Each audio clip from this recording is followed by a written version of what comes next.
नमस्कार। उद्यमता मित्र बिहार से अमित मधुकर का आप लोग को बहुत सारा नमस्कार। आज हम बात करना चाहते हैं, पीछे दिन हमने एक प्रोजेक्ट रिपोर्ट को पार्ट 1 करके छोड़ा था।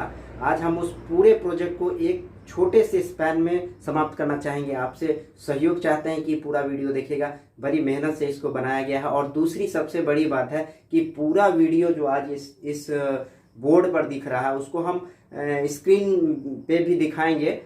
फिलहाल आपको समझाने के क्रम में मैं आपको ये वीडियो दिखाना चाह रहा हूँ कि इस प्रोजेक्ट में मूल रूप से क्या क्या आपको सीखने के लिए मिलेगा। क्योंकि ट्रेनिंग 15 जनवरी से शुरू होना था, लेकिन अभी ट्रेनिंग कोरोना की वजह से बाधित है। आने वाले दिन में जब भी ट्रेनिंग होगा तो उससे पहले हम आपको इसका ड्रिल करा देना चाहते हैं। क्योंकि ये ट्रेनिंग 15 दिनों का होगा और 15 दिनों में कई चीज़ों के बारे में बताई जाएगी, जो हम उसके बारे में भी आगे आपसे चर्चा करेंगे और हम कुछ न कुछ डिस्कस करेंगे, जिससे आपका वो ट्रेनिंग जो है थोड़ा और खुशगवार हो जाएगा और आपको ट्रेनिंग लेने में मजा भी आएगा। इसी क्रम में एक प्रोजेक्ट का जो चैप्टर पिछले दिन हमने बताया था उसका पार्ट 1 मैंने पिछले दिन हल्का सा डिस्कस किया था, लेकिन आज हम पूरी प्रोजेक्ट को इसमें बताएंगे। आपको थोड़ा धैर्य के साथ ये पूरे प्रक्रिया में बना रहना पड़ेगा, क्योंकि 3 फेज में हमने इसको बनाया है और आपको हर स्टेप पर पॉइंट वाइज डिस्कस करेंगे। आप उस चीज को थोड़ा सा गौर से देखेंगे।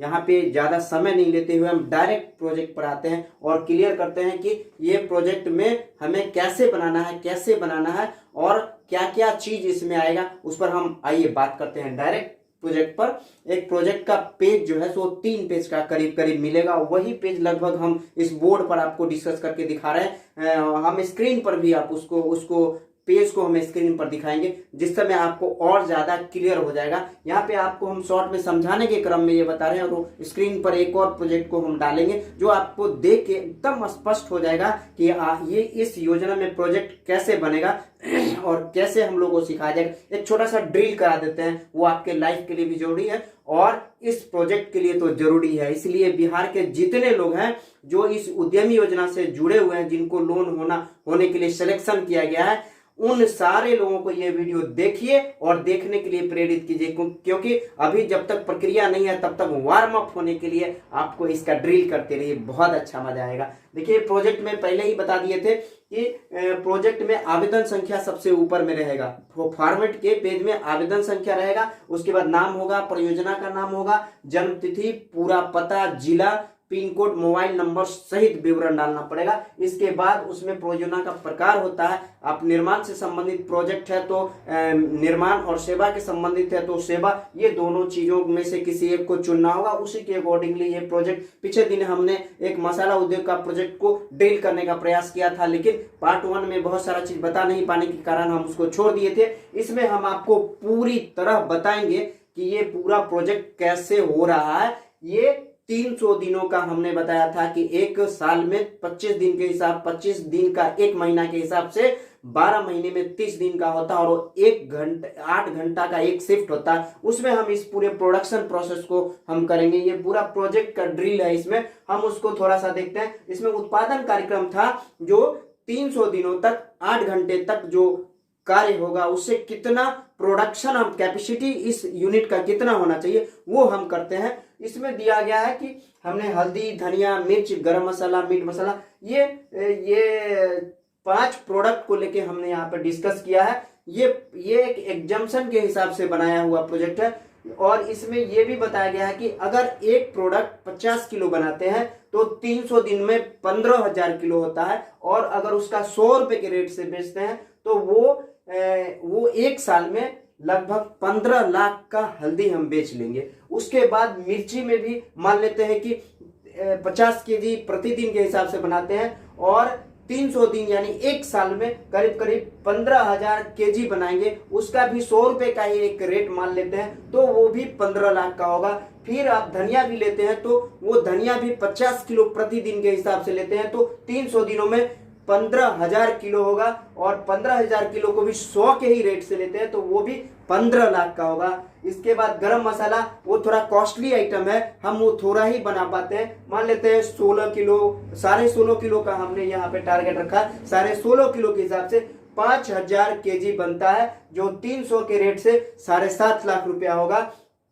सब्जी मसाला 25 केजी हम बना पाते हैं प्रतिदिन। 300 दिनों में 750 केजी होता है और 200 रुपए के रेट से ये भी 15 लाख का होता है। यानी टोटल हल्दी, धनिया, मिर्च, गरम मसाला, सब्जी मसाला मिला के 75 लाख का एक साल में हम सेल शो कर रहे हैं, जो एक एग्जाम्पशन है। मान के हम ये चले हैं कि इतना करीब करीब हम करेंगे। 50 केजी पर डे बनाना बहुत बड़ी बात नहीं है, इसके हिसाब से हम कम बेस भी हो सकता है, पर इस प्रोजेक्ट में मैंने इतना ही का एक डिजाइन किया जो आपको मैं यहाँ दिखा रहा हूँ। इसके बाद उसमें दूसरा जो आपका कॉलम आएगा, भूमि भवन और परिसंपत्तियां फर्नीचर।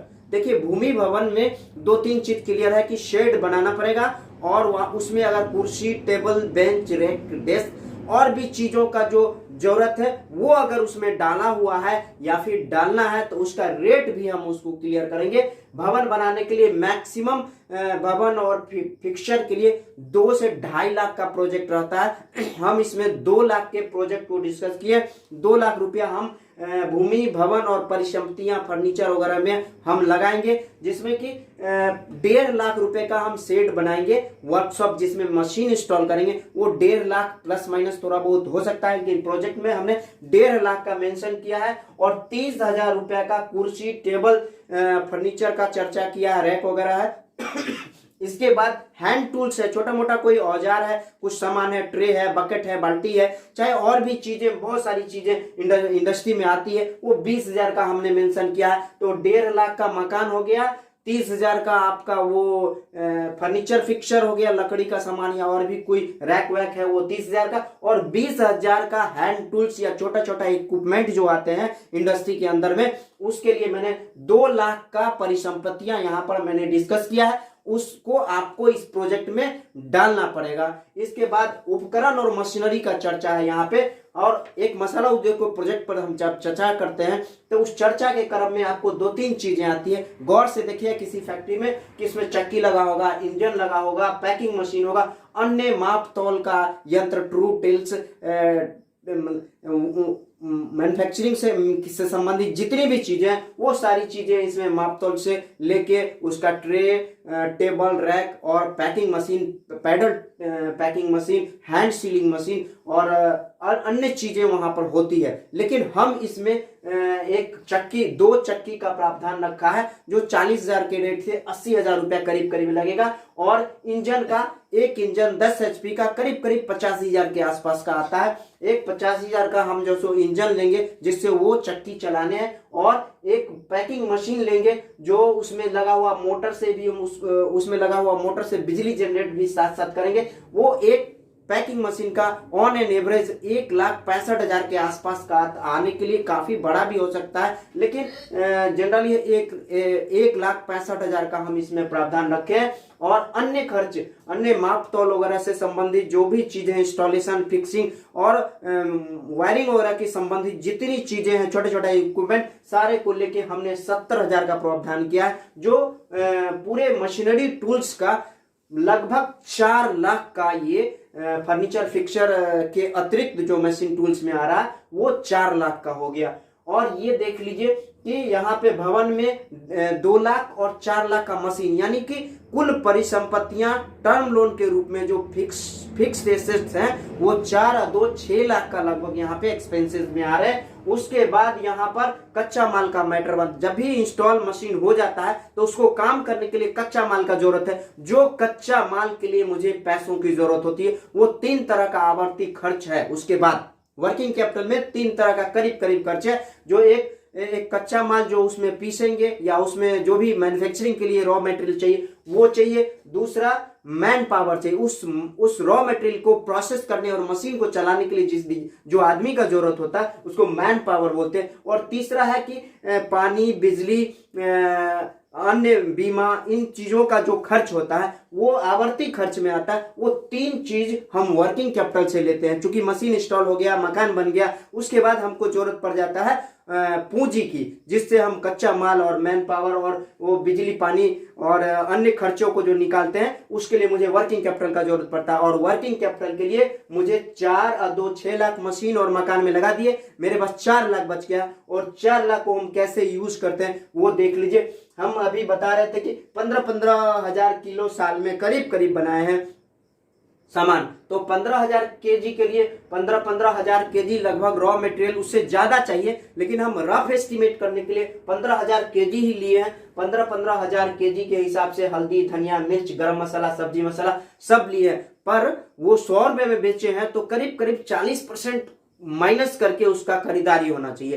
तो हमने 100 रुपए में बेचा है तो करीब करीब 60 रुपए के आसपास का हमने परचेज यहाँ पर शो किया है। और 60 रुपए परचेज कहने का मतलब है कि 40% डिस्काउंट किया है, क्योंकि 40% तो अभी बता रहे थे कि मशीन में मेरा 4 लाख रुपए का एक्सपेंसेस गया है, 2 लाख रुपया मेरा शेड बनाने में गया है, 6 लाख मेरा एक्सपेंस हो गया है और 4 लाख मुझे वर्किंग कैपिटल गया है। तो हम वर्किंग कैपिटल का काउंट कैसे करते हैं, वो जो रॉ मटेरियल में जो मेरा खर्च है और मेरा बिजली पानी में जो रेकरिंग खर्च है, आवर्ती खर्च, वो और मैन पावर, ये तीनों को जब हम जोड़ देते हैं तो सालाना कितना वर्किंग कैपिटल का जरूरत है वो इससे निकल जाता है। और इसी को हम काउंट करते हैं। अगर 12 से हम भाग दे देते हैं तो वो लगभग 1 साल का वर्किंग कैपिटल, 1 साल का वर्किंग कैपिटल में 12 से भाग दे देते हैं तो करीब करीब 1 महीने का वर्किंग कैपिटल लगभग मिल जाता है। वो 1 महीना से 3 महीना के आसपास हो सकता है। किसी किसी प्रोजेक्ट में 1 महीना का वर्किंग कैपिटल होता है, किसी किसी प्रोजेक्ट में 3 महीना का वर्किंग कैपिटल, जनरली 3 महीना का वर्किंग कैपिटल माना जाता है। पहला तो अंडर प्रोसेस जो गुड्स है, जो फिनिशिंग के पीरियड में पड़ा हुआ है, और एक जो फिनिश्ड हो चुका है, और तीसरा जो वो मार्केट में जाने के लिए रेडी है, यानी मार्केट में चला गया। वो 3 तरह का वर्किंग कैपिटल मेरा लगा हुआ रहता है। और ये तीनों चीज को हम यहाँ क्लियर करेंगे कि वर्किंग कैपिटल में कच्चा माल का मेरा जरूरत पड़ेगा, मेरा बिजली पानी बीमा किराया इन चीजों का जरूरत पड़ेगा, और मजदूरी का जरूरत पड़ेगा। यानी तीनों चीज के मिला के जो खर्चेज है वो वर्किंग कैपिटल से हम पूरा करते हैं। और वर्किंग कैपिटल का फॉर्मूला ही होता है कि कच्चा माल, बिजली पानी और मैन पावर, ये तीनों को हम काउंट कर लेते हैं तो 1 साल में जितना खर्चे जाते हैं वो सारा वर्किंग कैपिटल से कवर करते हैं। वो टोटल खर्च, सालाना खर्च होता है, उसमें 12 से भाग देने पर 1 महीने का खर्च होता है। यहाँ पे 1 महीने का हमारा 50 लाख है पूरा। 50 लाख का हमने यहाँ वर्किंग कैपिटल साल में खर्चा किया है, और 1 महीना में वो 4,16,000 के आसपास आया है। इस प्रोजेक्ट को हम यहाँ डिस्कस कर रहे थे कि ये मसाला से संबंधित प्रोजेक्ट है। और परियोजना लागत के बारे में भी बात कर रहे थे कि परियोजना लागत यहाँ पर 10 लाख रुपए है, जिसमें कि 2 लाख मकान और शेड और अन्य फर्नीचर में, 4 लाख मशीन में और 4 लाख वर्किंग कैपिटल में हम दिए। ये टोटल 10 लाख का प्रोजेक्ट है। और 10 लाख आपको बिहार सरकार उपलब्ध कराएगी, और 10 लाख रुपए में से 5 लाख रुपए आपको अनुदान के तौर पर दिया जाएगा, और 5 लाख रुपए आपको वापस करने हैं बिना ब्याज के। जो महिला, SC ST EBC ग्रुप से आते हैं उन सारे लोगों को बिना ब्याज का 5 लाख रुपए वापस करने हैं। उसके बाद जो युवा कैटेगरी से पुरुष आते हैं उनको उस 5 लाख का 1% सालाना की दर से ब्याज के हिसाब से पैसा वापस करना पड़ेगा। इसके बाद यहाँ पर आता है वित्त का स्रोत भी लगभग क्लियर हो गया कि बिहार सरकार देगी, और उससे अनुदान काट के हमको किस्त में वापस करना है। युवा उद्यमी के क्षेत्र में 1% ब्याज भी आपको देना है। इसके बाद परियोजना का लाभ के बारे में हम डिस्कस कर रहे थे कि ये परियोजना में लाभ क्या होता है, यानी कि जितना हमारा सेल हुआ और जितना हमारा खर्चे हुआ, उन सेल में से खर्चे हटा देते हैं। सेल से जो प्राप्त आय है उसमें से खर्चे में लागत जो राशि है उसको घटा देते हैं, तो मेरा एक सकल आय हो जाता है। सकल आय में हम 2-3 चीज को घटा देते हैं। मान लेते हैं ह्रास घटा देते हैं तो शुद्ध लाभ हो जाता है, उसमें से टैक्स भी हटा देते हैं तो वो पूरी तरह हमारा शुद्ध लाभ का पोर्शन बढ़ जाता है। लेकिन यहाँ पर इस प्रोजेक्ट में हम क्या किए हैं कि 75 लाख का रेवेन्यू जनरेट हुआ है और उसमें 50 लाख खर्चे आए हैं, यानी 25 लाख रुपए ह्रास सहित यानी डिप्रिसिएशन लगा के 25 लाख बनता है, जिसमें कि डिप्रिसिएशन हटा सकते हैं। डिप्रिसिएशन मशीन और मकान में जो एक्सपेंसेस फिक्स एसेट्स है उस एसेट्स का 10% सालाना वो घटता जाता है प्रोजेक्ट में। तो 1 साल का ये जो प्रोजेक्ट है उसमें से 25 लाख मेरा जो प्रॉफिट हुआ, 75 लाख शुद्ध 75 लाख जो मेरा रेवेन्यू जनरेट हुआ, उसमें से 50 लाख रुपए खर्चे काटने के बाद 25 लाख बचा। उस 25 लाख में 60,000 रुपए ह्रास से है, यानी कि डिप्रिसिएशन से प्राप्त है, वो भी उसमें जोड़ा होगा। और उसको हम डिप्रिसिएशन घटा देते हैं उसमें से, तो वो मेरा सकल लाभ हो जाएगा। और सकल लाभ में हम डिप्रिसिएशन को जोड़ देते हैं तो वो मेरा शुद्ध लाभ हो जाता है। उस शुद्ध लाभ में से टैक्स हटा देते हैं तो वो हमारा लाभ का पोर्शन होता है। यानी इस टोटल प्रोजेक्ट में 25 लाख रुपया बेनिफिट है, जिसमें कि डिप्रिसिएशन घटा देते हैं। 24,40,000 रुपया इस प्रोजेक्ट में बेनिफिट 1 साल में हुआ है। ये बहुत ही प्रॉफिटेबल प्रोजेक्ट है, जबकि मात्र हम 50 kg पर डे के हिसाब से रेशियो लिया है। तब अगर हम इस प्रोजेक्ट को थोड़ा छोटा करेंगे तो और छोटा हो जाएगा, लेकिन इतना ही लगभग हम लाभ लेंगे जो ये प्रॉफिटेबल है। कोई भी प्रोजेक्ट में जब तक प्रॉफिट नहीं होता तब तक वो प्रोजेक्ट अच्छा नहीं माना जाता। उस प्रोजेक्ट को कोई फिनांस नहीं करता, चाहे बिहार सरकार हो या कोई भी बैंकिंग संस्थान हो, इस पर फिनांस नहीं करेगी। आपसे आग्रह है कि इस प्रोजेक्ट के हिसाब से एक आपको पीडीएफ में भी हम फॉर्मेट इस पर डिस्कस करेंगे और स्क्रीन पर आपको दिखेगा। और इसके हिसाब से आप अपने प्रोजेक्ट के बारे में, जिस भी प्रोजेक्ट में काम करना चाहते हैं उसके बारे में एक छोटा सा आइडिया जनरेट, अगर प्रोडक्ट से संबंधित है तो, अगर सर्विस से संबंधित है तो हम बाद में एक वीडियो फिर इसमें लाएंगे। इसको आप इसमें कर सकते हैं। और हम आपसे रिक्वेस्ट करते हैं, विनती करते हैं कि उद्यमिता मित्र बिहार का जो उद्देश्य है कि बिहार में इंडस्ट्रियलाइजेशन हो, आप ही से हो सकता है। आप ही को फैक्ट्री लगाना है, आपको इंडस्ट्री के लिए काम करना है। अकेले मेरे बोलने से और आपके करने से नहीं होगा, बिहार के सारे उद्यमियों को इसके लिए काम करना पड़ेगा। बिहार में इंडस्ट्रियलाइजेशन करना है, बिहार में औद्योगिकरण को बढ़ावा देना है और युवाओं में रोजगार की जो जरूरत है उसको आपको पूर्ति करना है। फैक्ट्री लगा के बिहार को आत्मनिर्भर बनाना है। आप ही ठान सकते हैं। हम आप सब मिलके काम करेंगे तो यह दिन दूर नहीं कि जो मेहनत कश इंसान बाहर जाके मजदूरी करते हैं वो यहाँ बिहार में आके काम करेंगे और गर्व से कहेंगे कि हम बिहारी हैं। हम सब मिलके बिहार को आत्मनिर्भर बिहार बनाना चाहते हैं। और हम सिर्फ आपसे रिक्वेस्ट करते हैं कि इस वीडियो के हिसाब से अगर किसी को प्रेरणा मिलती है तो उन तक पहुंचा दीजिए। उनको बताइए कि कम से कम एक बार वीडियो देखिए और इस वीडियो से आपको प्रोडक्ट का जो मैन्युफैक्चरिंग का प्रोसेस है, उसमें प्रोजेक्ट का जो चैप्टर है उसको समझने में थोड़ा बहुत मदद मिलेगी। और बाकी स्क्रीन पर जो आपका एक डाटा आएगा उससे भी समझ सकते हैं। और इसके बाद हम चाहेंगे, आपसे विनती करते हैं कि इस प्रोजेक्ट के बारे में आप शुरू कर दीजिए सुनना, अपने बारे में डाटा लिखना। और जब आप अपना प्रोजेक्ट बनाएंगे तो आप अपने हिसाब से इस प्रोजेक्ट को डिस्कस करके आप बना सकते हैं। हम आपसे यहीं तक इस वीडियो को समाप्त करना चाहते हैं। नमस्कार, जय।